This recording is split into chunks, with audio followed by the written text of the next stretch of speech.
The last thing I thought was the end of my life coming. I was so scared that he wouldn't wake up. It's horrible. Like my mom said, you won't wish it on your worst enemy because it eats at like your soul. Especially when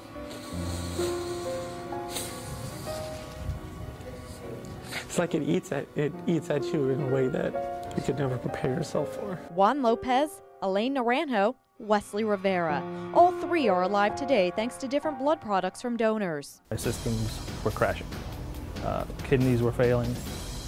The headaches that I was experiencing was because of a lack of oxygen that was flowing to the brain.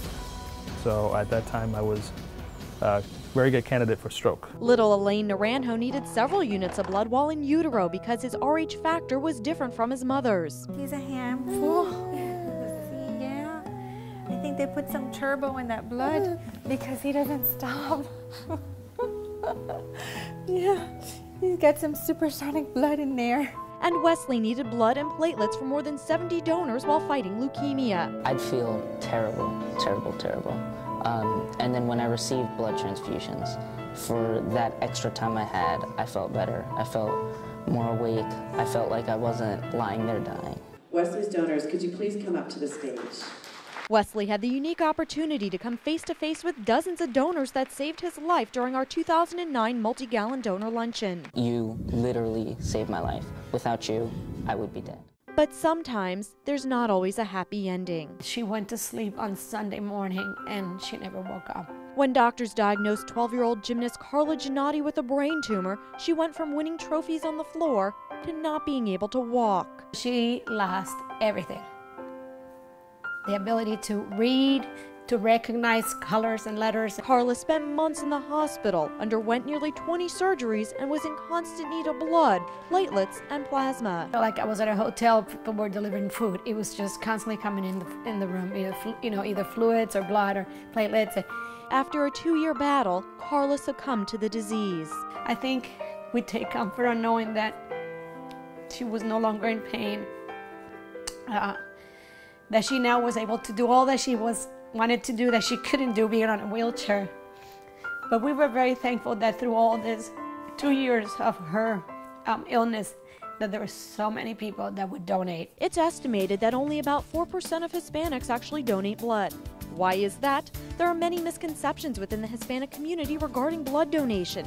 Two of the most common questions are, will I gain weight by donating blood, and do I need a social security card?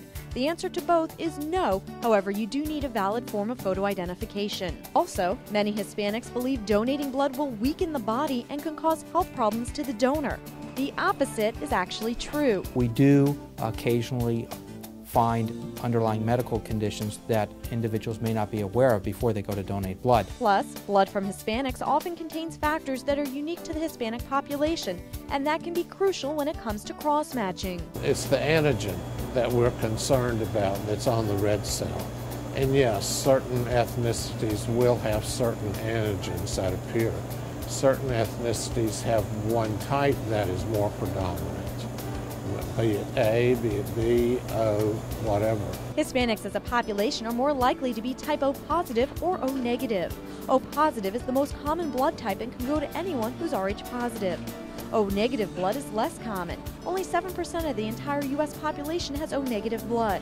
It's commonly called the universal blood type because it can go to anyone and is often used to treat accident victims, trauma patients, and premature babies when there's no time to determine a blood type. Having the O negative blood allows the freedom or the flexibility to pretty much transfuse any patient. It's not just blood, platelets, and plasma that are in need.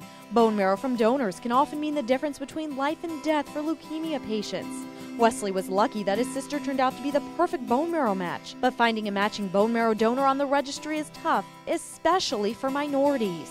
In order to find the right match, that transplant could be successful, they're most likely to find a match within their own ethnicity.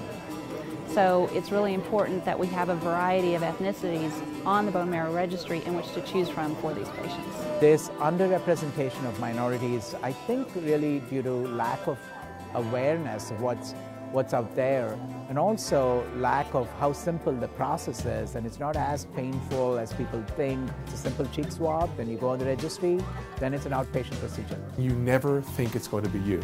You see car accidents, you see injuries, you see things, and instead of thinking, there by the grace of God go I, you just never think it'll happen to you until it does. And when it is you laying on that table in need, you become so grateful for the fact that someone else had the foresight to give, that you want to be the first guy in line to give when you can. Central Florida attorney Tico Perez knows firsthand how life can change in an instant. I was in a horrible car accident in college, spent 5 months in the hospital, months in a wheelchair, multiple surgeries, almost on every occasion. Needed someone else's blood. And that's why Tico rolls up his sleeve as often as he can to give life to other patients at our local hospitals. We need to get that message to the Latino community. It's healthy, it's safe, and it's the right thing to do. And we have even more of an obligation to give. Our blood is the universal blood. Our blood is the emergency blood. And our blood is the blood that when we don't know the typing, that's what gets used. So for the Latino community, we actually bear a stronger responsibility to give back that gift that God has given us, to be there for other people and to be the resource in time of need. I'm living proof. I'm living proof. I'm here because of 655 other people. That took their time to say, let me help somebody else. So if you think blood donation is a waste of time, don't, because it is crucial to some other people. You know, take 5 minutes, take 10 minutes every day, you know, and say, let me see if I can help somebody else. You never know when it's going to come to you. You know, you might need it.